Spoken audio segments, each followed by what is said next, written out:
নমস্কার বন্ধুরা, কেমন আছো সবাই? আশা করি সবাই খুব ভালো আছো আর আমিও ভালো আছি। চলে এসেছি আবার একটা ভিডিও নিয়ে, খুব গুরুত্বপূর্ণ একটা ভিডিও। সেই ভিডিওটা হলো আমাদের ওয়াইটির ফিজিওথেরাপিস্ট।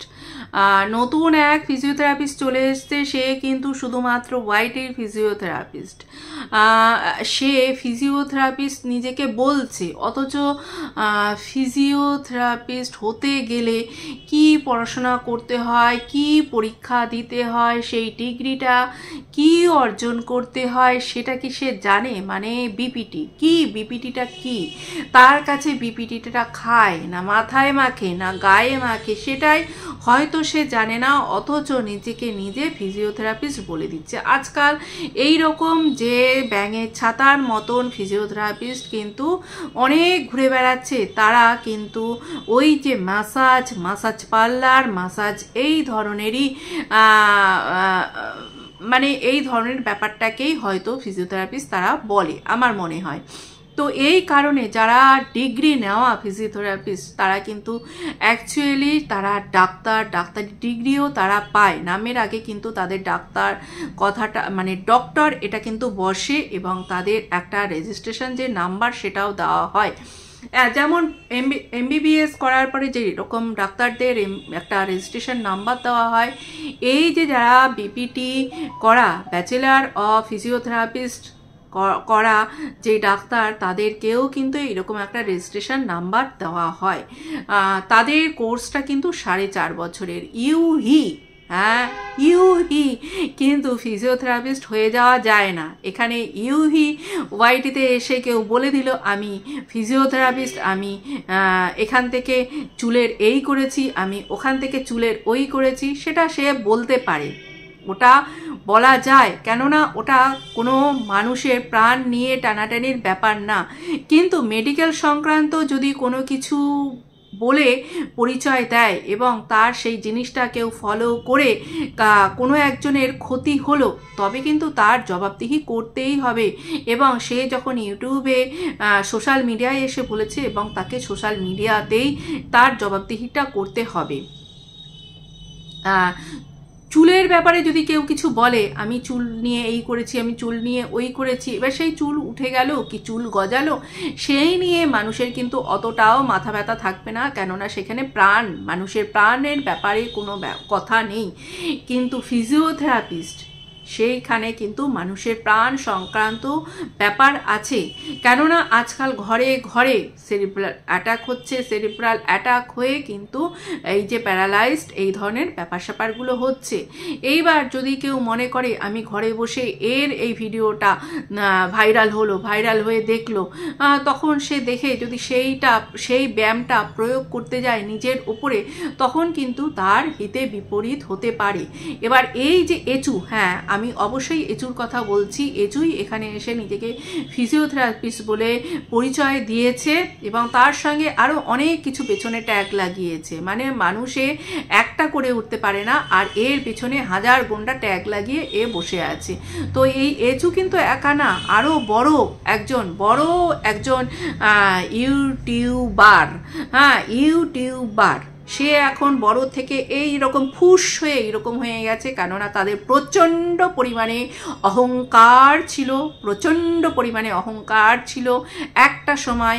কেননা তখন তারা ভেবে নিয়েছিল আমরা কি ছিনু আর এখন কি হনু, আর এই যে এই ছিনু হনু থেকে টপাস করে নিচে পড়ে তারা এখন ফুস হয়ে গেছে। তো তারাও সেই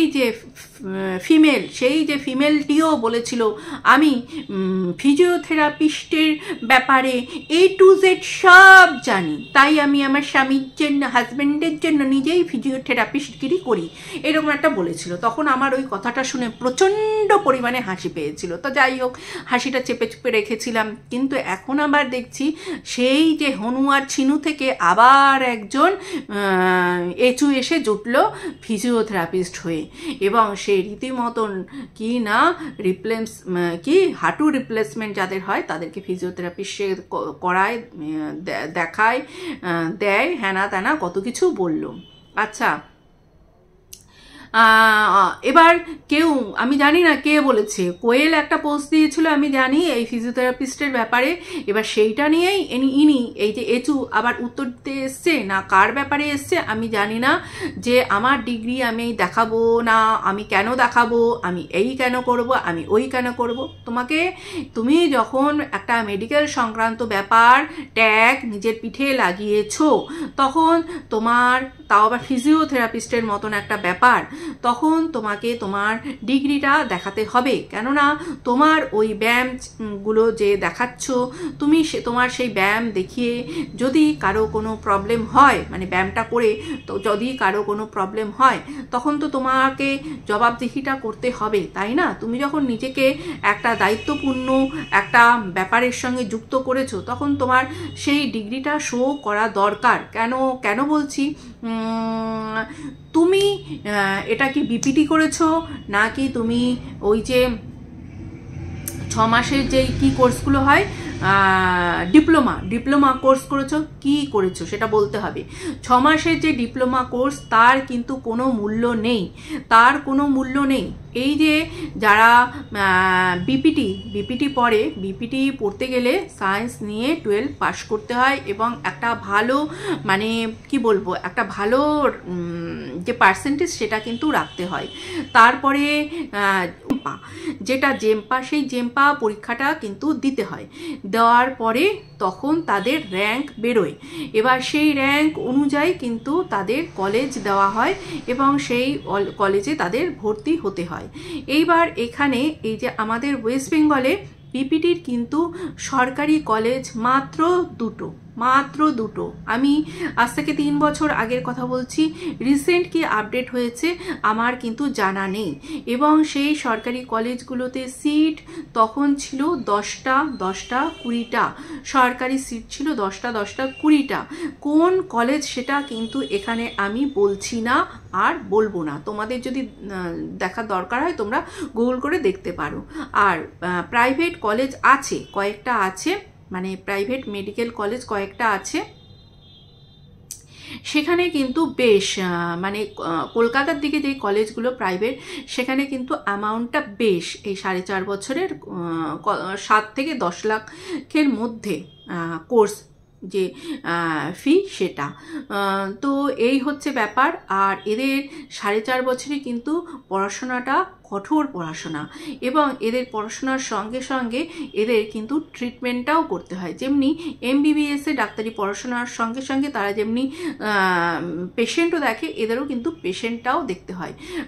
কেননা এটা শুধু পড়াশোনা যে তার নয়, হাতে কলমের কাজ, পড়াশোনা প্লাস তাদের যে প্র্যাকটিস, সেটাও কিন্তু তাদের এই পেশেন্ট দেখা থেকেই শুরু হয়। মানে ফার্স্ট ইয়ারের পর থেকে, মানে ফার্স্ট ইয়ার মিডল থেকে কিন্তু একটু আদ্র করে শুরু হয়ে যায়। এইবার হচ্ছে তাদের এর মধ্যে কিন্তু সমস্তটাই থাকে, মানে ফার্স্ট ইয়ারে এদের হিউম্যান যে অ্যানাটমি, হিউম্যান বডি সমস্তটাই পড়ানো হয়, এবং এদের জন্য কিন্তু যে হিউম্যান বডি যে সেটাও ধার্য থাকে। যেমনি আমরা জানি ডাক্তারি পড়তে গেলে যেরকম হিউম্যান বডি যেরকম ধার্য থাকে, এই যে বিপিটি যারা পড়ে তাদের জন্য কিন্তু হিউম্যান বডি ধার্য থাকে। তাহলে ভাবো এই পড়াশোনাটা কতটা একটা কঠিন পড়াশোনা, মানে মানুষের বডি সংক্রান্ত সমস্ত কিছুই কিন্তু পড়তে হয়। কেননা এর মধ্যে যারা ওই যে বললাম সেরিব্রাল অ্যাটাক হয়ে যে প্যারালাইজড হয়ে যায়, বা বাচ্চা যারা জন্ম নেয়, এখন তো মানে ভীষণ প্রবলেম নিয়ে বাচ্চারা জন্মায়, জানো তো। আগে যেরকম মেয়েদের একটা টাইমে বিয়ে হতো, মানে ঠিক বয়সে বাচ্চা হতো, তখন যেই বাচ্চারা জন্মাতো তারা কিন্তু এতটা প্রবলেম নিয়ে জন্মাতো না। এখন যেহেতু মেয়েদের বিয়ের এজটা অনেকটা বেশি হচ্ছে, তার ফলে তারা বাচ্চা নিচ্ছেও অনেকটা দেরিতে, গ্যাপে বাচ্চা নিচ্ছে। তার ফলে কিন্তু যেই বাচ্চারা জন্মাচ্ছে তাদের কিন্তু অনেক প্রবলেম নিয়ে তারা জন্মাচ্ছে, এবং তার ফলে এই যে যারা এই ফিজিওথেরাপিস্ট তাদের কাছে গিয়ে কিন্তু সেই ট্রিটমেন্টগুলো হয়, সেগুলো কিন্তু যারা ওই এমবিবিএস বা এই ধরনের যারা যেই সব ডাক্তাররা আছে তাদের কাছে গিয়ে কিন্তু হয় না। কেননা এটা একদমই অন্যরকম একটা থেরাপি। একদমই অন্যরকম থেরাপি। এটা ওই ওষুধ দিয়ে বা অপারেশনের মাধ্যমে এই জিনিসগুলো তো হয় না। তারপরে ধরো যে যাদের সেরিব্রাল হলো, যাদের প্যারালাইজ যারা হয়ে গেল, খুব তাড়াতাড়ি যদি তাদের এই যারা ফিজিওথেরাপিস্ট আছে, বিপিটি যারা করেছে, রেজিস্ট্রেশন যাদের আছে, তাদের কাছে নিয়ে যাওয়া হয়, মানে এই রেজিস্ট্রেশন থাকা যেই সব ডাক্তাররা আছে বিপিটি, তাদের কাছে নিয়ে যাওয়া হয় এবং ট্রিটমেন্টটা খুব তাড়াতাড়ি শুরু করে দেওয়া হয়, তাহলে কিন্তু সেই সব পেশেন্টরা খুব তাড়াতাড়ি ঠিকও হয়ে যায়। এবার যদি ধরো এই যে এই এচুর মতন কোনো ফেক ফিজিওথেরাপিস্টের আন্ডারে হাতে যদি কোনো পেশেন্ট পড়ে, তাহলে কি সে ঠিক হবে? কখনোই ঠিক হবে না। সে প্রত্যেক দিন আসবে, উল্টো পাল্টা একটা করে কোনো ম্যাসাজ দেবে, মাসাজ পার্লারের মতন মাসাজ দেবে, আর সেই রোগীটা তো টাকা দিয়ে যাবে, অথচ সে ঠিক হবে না। এই কারণেই তো এদের যে ডিগ্রিটা সেইটা দেখানো অবশ্যই দরকার, নালে পেশেন্ট পার্টি যারা আছে তারা কি করে বুঝবে যে কে ফেক আর কে রিয়েল ফিজিওথেরাপিস্ট? এই কারণে প্রচুর ভুল ভ্রান্তি কিন্তু হচ্ছে। আর এর এতটা বড় সাহস যে এ সোশ্যাল মিডিয়াতে এসে আবার সেইগুলো বলছে, আবার গলাবাজি করে বলছে আমি আমার ডিগ্রি কাউকে দেখাবো না, আমার ডিগ্রি কাউকে দেখাবো না। ঠিক আছে, না দেখাও, দেখানো তো দরকার, কিন্তু না দেখাও। বিপদে যদি পড়ো তুমি, তখন সেই ডিগ্রি কোথার থেকে যে ঢুকবে তার ইয়ত্তা তোমার নেই, তুমি বুঝতেও পারছো না। হয়তো কোনো এক গ্রামগঞ্জে বসে আছো তুমি, সেখানে ভাবছো যে তুমি ওখানে পসার খুলবে, বা তোমাকে কেউ পসার খুলে দেবে, ফিজিওথেরাপিস্টের পসার খুলে দেবে, এবং সেইখানে যদি কোনো মানে বিপদ আপদ ঘটে, তাহলে তো তোমার হয়ে গেল একদম লাল সুতো, কোথার থেকে যে বেরোবে তার ঠিক নেই। মাঝখানে আমার একবার আরেকটা বলে নিই, ফিজিওথেরাপিস্ট মানে বিপিটি করার পর এরা কিন্তু এমপিটিও করে। এরা যদি এমপিটি করে সেটা হচ্ছে স্পেশালাইজড কোনো একটা বিষয়, স্পেশালাইজড। যেমন ধরো এই যে স্পোর্টসে তো ছেলেরাও স্পোর্টস করে, মানে টিম আছে, স্পোর্টসের টিম আছে, মেয়েদেরও স্পোর্টসের টিম আছে, এবং যারা তাদের যে ডক্টররা যারা থাকে তারা কিন্তু বিপিটির ডক্টর। এবার ধরো ছেলেদের টিমে ছেলে ডাক্তার, মানে যারা ছেলে তাদেরকে নেওয়া হয়, মেয়েদের টিমে মেয়ে ডাক্তাররা থাকে, এবং বেশ ভালো মোটা অঙ্কের কিন্তু তাদেরকে স্যালারিও দেওয়া হয়। এবার যদি কেউ এমপিটি করে স্পোর্টসের উপরে, তাহলে কিন্তু খুব ভালো একটা দিক তারা বেছে নিতে পারে। এবং যদি বাচ্চার মানে চাইল্ডের ওপরে স্পেশালাইজ যদি কেউ করতে চায় তারা করতে পারে। এই যে বাচ্চাদের বললাম, এখন নানান কিছু প্রবলেম হয়। কোনো বাচ্চা ধরো গলায় নাড়ি পেঁচিয়ে গেছে, তখন সেই বাচ্চাটাকে বের করতে একটু দেরি হলো, অক্সিজেনটা ঠিক টাইমে মাথায় মানে ব্রেনে পৌঁছালো না, সেই বাচ্চার কিন্তু অনেক রকম প্রবলেম নিয়ে মানে বড় হতে থাকে। মানে ঠিক টাইমে তার যেই বয়সে যেটা শেখা দরকার সেটা কিন্তু শেখে না, তারা ঘাড় সোজা করতে পারে না। তখন কিন্তু তাদের যদি ট্রিটমেন্ট দেওয়া হয়, এই থেরাপি দেওয়া হয়, তখন কিন্তু তারা খুব তাড়াতাড়ি ঠিক হতে পারে। মানে যার যত তাড়াতাড়ি এগুলো ধরা পড়বে এবং যত তাড়াতাড়ি ট্রিটমেন্টটা শুরু করবে, তারা কিন্তু রিকভার করতে পারে। তারপরে ধরো যারা এই যে প্যারালাইজড হয়ে গেল, তারা এই যে এমপিটি যদি নিউরো নিয়ে এমপিটি করে, ভীষণ ভালো একটা দিক, ভীষণ ভালো। আজকাল তো খুব এই যে নিউরো সংক্রান্ত রোগ তো ঘরে ঘরে রোগ, তো এই দিকটা কিন্তু ভীষণ ভালো একটা দিক।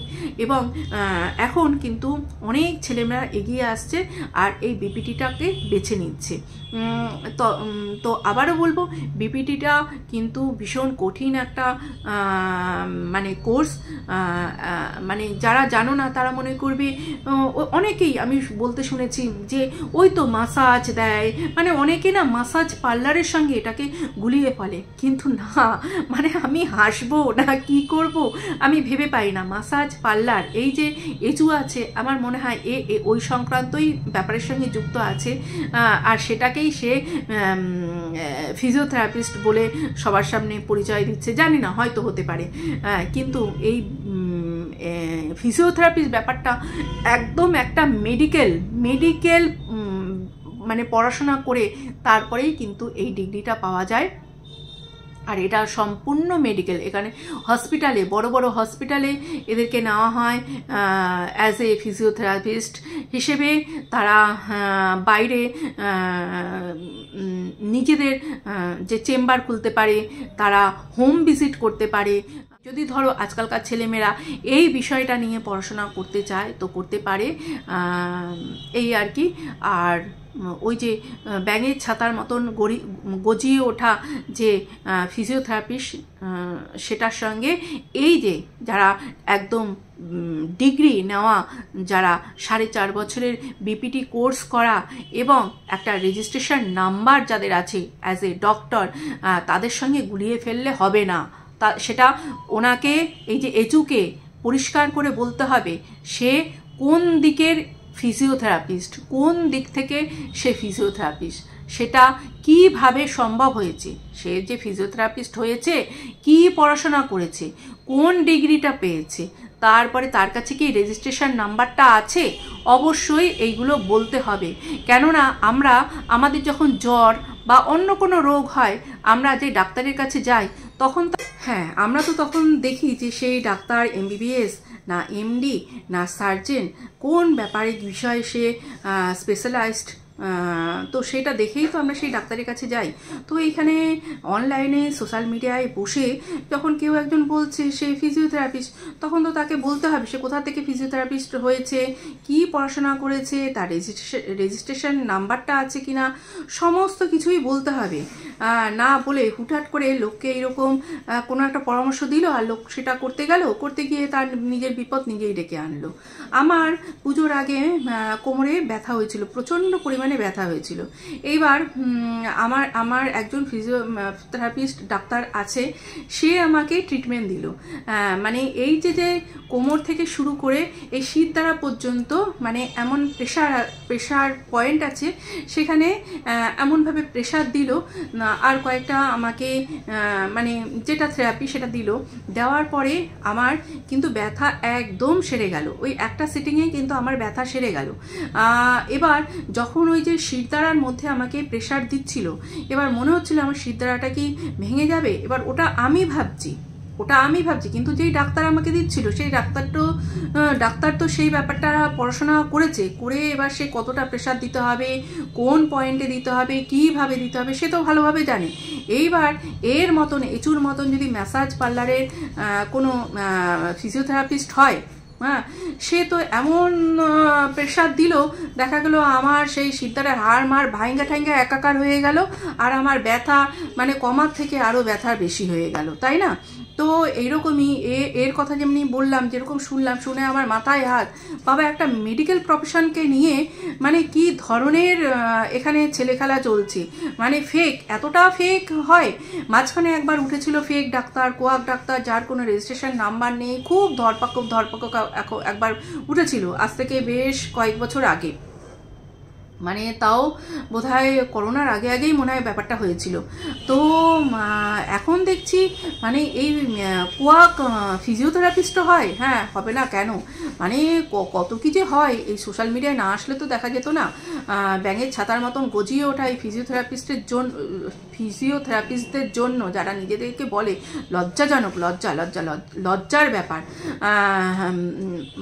কিছুই না, কোনদিন কোন বিপদ আপদ ঘটবে, নিজেই পেছনে নিজে বাস নেবে, আর তো কিছু না। তো এই পর্যন্তই আজকে ভিডিওটা। টাটা বন্ধুরা, ভালো থেকো, সুস্থ থেকো, আর ভুলভাল কিছু বললাম নাকি যদি বলে থাকি তার জন্য সরি, কমেন্টে অবশ্যই জানিও।